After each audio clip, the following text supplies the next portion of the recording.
Hey guys, this is Dave. I have the new TANCHJIM Force, and this, of course, is their flagship 2 dynamic driver IM. And TANCHJIM actually partnered with Effect Audio, and they kind of co-developed the Force and also included a really nice modular Effect Audio cable. And this one comes in at $279, so it is a little over that $200 price point that I like. And I recently got a few other IMs that are priced kind of close to this. Of course, I did recently review the Vulcan 2. That's priced at $359. I also received the 64 Audio Aspire 1. That one is $349. And then the Meyer Audio Slivo SL224, which is priced at $269. And of course, I still have to review those, so I probably won't be doing much in the way of comparisons with those right now. But of course, as I work my way through those reviews, I'll make sure to do comparisons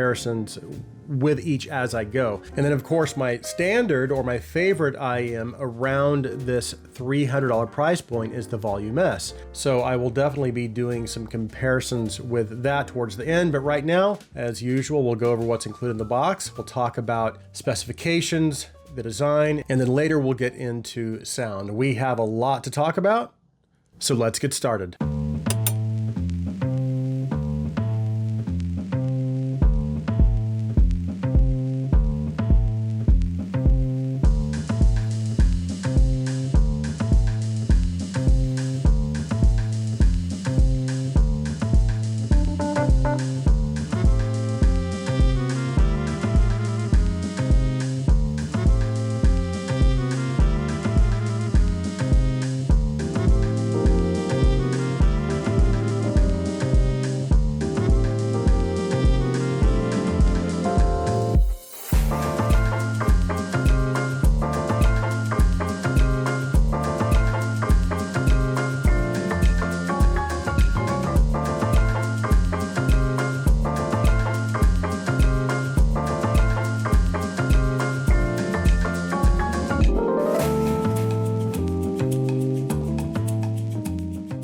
So again, they have priced this at $279, and this is everything that you get in the box. You've got the IMs, the Effect Audio cable, and it is a modular cable. So they've also included 3 different termination options, a 3.5, 4.4, and then a Type-C USB. They've also included this case. This is the same case that was included with the Origin and the Kara, and then they've also supplied a pretty decent selection of ear tips. So this is a dual dynamic driver IM, and if you look closely at the back of the IMs, you'll notice it has an open back design. And the shell itself is actually made using a combination of CNC aluminum on the outside, and then on the inside they've used a medical grade resin. The faceplate design is pretty cool, although they've kept it, I guess, kind of simple. It has some branding on the faceplate, and then you can see they've also incorporated a cutout pattern for its open back design. Nothing really standout, I guess, but I do think it looks pretty nice in a minimalistic kind of way. The shell itself does land maybe on the larger side of medium, and I didn't have any issues getting a good fit. However, there is a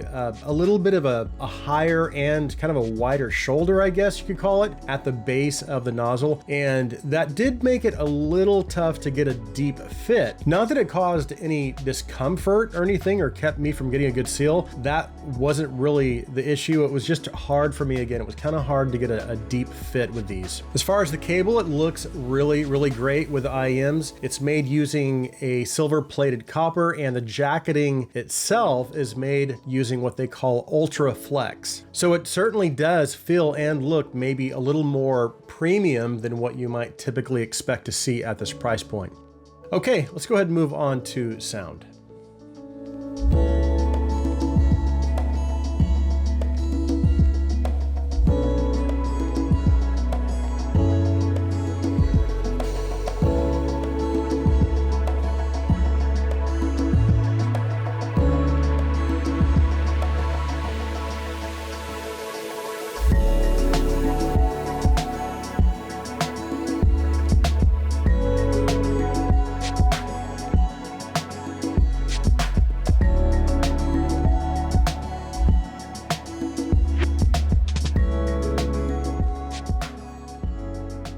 Okay, so because this has this USB Type-C option, you can actually use this with the TANCHJIM app. And then within the app itself, you of course have access to, I think it is 5 EQ presets, and then also an actual EQ. And I will talk a little more about that towards the end of the review. But let's go ahead and talk about its stock tuning first, and then we'll come back to that. So the stock signature of the Force is basically neutral, but with extra energy in the upper mid-range. So your balance is definitely going to kind of shift or tilt towards the top half of the tuning. And I will just tell you up front, it's a little more forward than I typically like to see. So while it does give you good vocal clarity, and again, for the most part, things sound clean, they sound natural, but to me, I just don't feel like I'm getting enough bass energy to offset those upper mids. Now, of course, this is a preference thing, and I do think this could appeal to vocal lovers because I do think it does vocals very well. However, again, it's just a little bass light for my preference. So some of the things this gets right in the bass department is bass separation. So they did handle that transition from the bass into the lower mids very well, so you don't have any issues with bass bleed. And the bass is also pretty tight and fast. So that 10mm dynamic driver that's handling the bass seems to be doing a pretty good job of just maintaining control. So the bass is clean, I just wish I had more of it. But again, they handled that transition out of the bass into the lower mids very, very well. And they've minimized that bass bleed. And that clarity does stay pretty consistent throughout the lower mid range. Unfortunately though, it can at times come across as a little bit thin and lacking in note weight, and also maybe lacking a little bit in the mid bass. And I think what's happening is that when you take into consideration that extra upper mid energy in the top half, and then also add to that the reduced energy in the bass and the mid bass, which that reduced energy does carry kind of into the lower mids too, it's just not going to give you as much weight or maybe as much body as is necessary for certain genres. And even kick drums or any percussive instruments that might land in the lower mids and mid bass, you may not have as much impact, you may not have as much punch as, again, you might typically expect to hear. That said though, again, these are the kinds of things that are very dependent on your personal preference. So many of you might actually find this in line with your preference. I will say that there isn't really anything weird or distracting going on in the mid-range. So generally speaking, I do feel like they didn't do anything that is going to come across as unnatural. So despite it sounding maybe a little lighter, or maybe again edging towards sounding thin, instruments and vocals do still sound generally correct. So other than the upper mids being, again, just a little more forward, otherwise they did do a pretty good job in the actual tuning of the upper mids. And then as far as the treble presentation, as far as the balance, I guess the balance between the upper mids and the treble, I do feel like those play well together. So when I compare the treble energy to the upper mid-range energy, there seems to be good cohesion between the two. Everything sounds natural. There's good clarity. Cymbals sound natural. Hi-hats have good sizzle. There's pretty decent amounts of air in the upper treble, and despite it edging, again, maybe sounding a little bright at times, I didn't pick up on any sibilance or any harshness. And for the most part, I think the treble presents itself in a pretty controlled way. And because of that additional upper treble energy, again, things sound pretty airy and open, and I can certainly appreciate that. Technicalities are also pretty good for this price point. Because of that additional energy up top, there is a greater sense of clarity, I guess, and resolve. And that kind of carries, again, throughout the mid-range and the treble. There's also good vocal texture. You've got good bass separation on the bottom end, so the lower mid sound clean as well. And then with that added treble up top, that top half gives you really nice levels of detail, and also you get some good micro nuances in the upper treble. Soundstage is, I guess, about average, as is instrument separation and imaging. So it's not necessarily what I would consider to be standout in terms of its technical performance, but it is still good for this price point. And if I had to estimate or kind of guess where I feel this would land on a scale in terms of its technical performance, I'd probably put this on the same level as the the Alba, the CK2V, and the Duna Da Vinci, but not quite to the levels of the Vulcan 2 or the Volume S. Now as far as comparisons from a tuning perspective, and again, I always say this, but I do prioritize tuning over technical performance. But if I'm comparing the Force with some of my favorites, like the Volume S, the 5+2, Dragonfly 81T, the Butterfly 61T, the Performer 8, Duna Da Vinci, and even some less expensive sets like, again, the Meze Alba or the CK2V, and then even the new SL224. If I'm only considering the stock tuning of the Force, I would probably put it on about the same playing field as the 81T, the CK2V, and maybe even the newer SL224. But even those sets are going to have less upper mid-range energy and more bass energy, which is closer to my preference, especially the CK2V. It's got a lot more bass energy than the Force.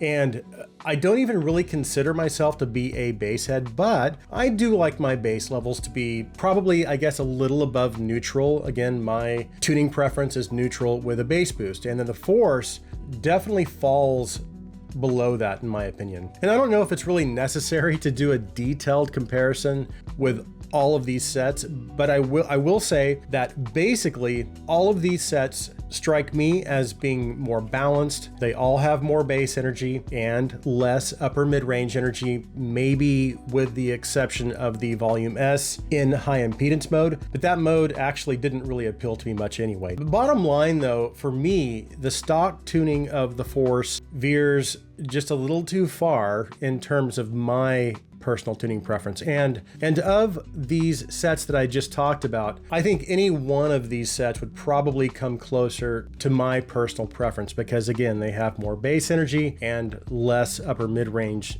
energy, and they're just more balanced sounding to me. But here's where the Force might, I guess, increase its appeal to some of you. As I had mentioned earlier, with the Type-C connector, the Force is compatible with the TANCHJIM app. And then within the app, you gain access not only to 5 different EQ presets, but also to a 5-band EQ. And additionally, you can save your custom EQ settings. And of course, you are limited to those 5 bands, but you can actually still do quite a bit with that. And while I'm not much of an EQ person myself, I did find that I was certainly able to bring the Force closer to my preference using the EQ. And again, I'm not really much of an EQ person, but I do think this set does respond well to EQ. And I do think that the DSP feature might actually be the Force's saving grace.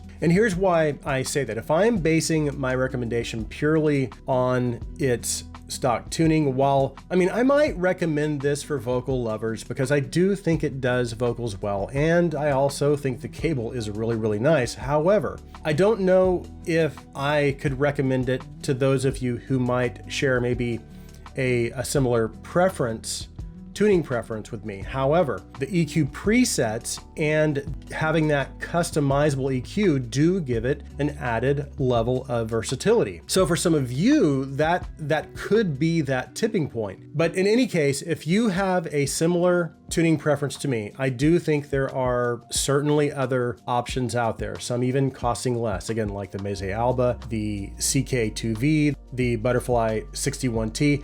And if you can spend a little more, you may even want to consider the Softears Volume S, because this is pretty much my favorite IEM under $500 right now. And again, it also gives you 2 very different tuning options, one of them being more vocal forward, like the Force. Again, that's the high impedance mode, and then the other being low impedance mode and having a more, I guess, what you would call a meta-tuned presentation. And that's the mode that actually comes closest to my preference, and is also the mode that makes this one of my favorite IEMs, again, under $500. So anyways, I think that does it for this video. Hopefully that gives you an idea of where I stand on the TANCHJIM Force. Thanks so much for taking the time to watch. If you like my content, please take a second and hit that subscribe button. Also, if you would please like this video, please share this video, please comment on this video.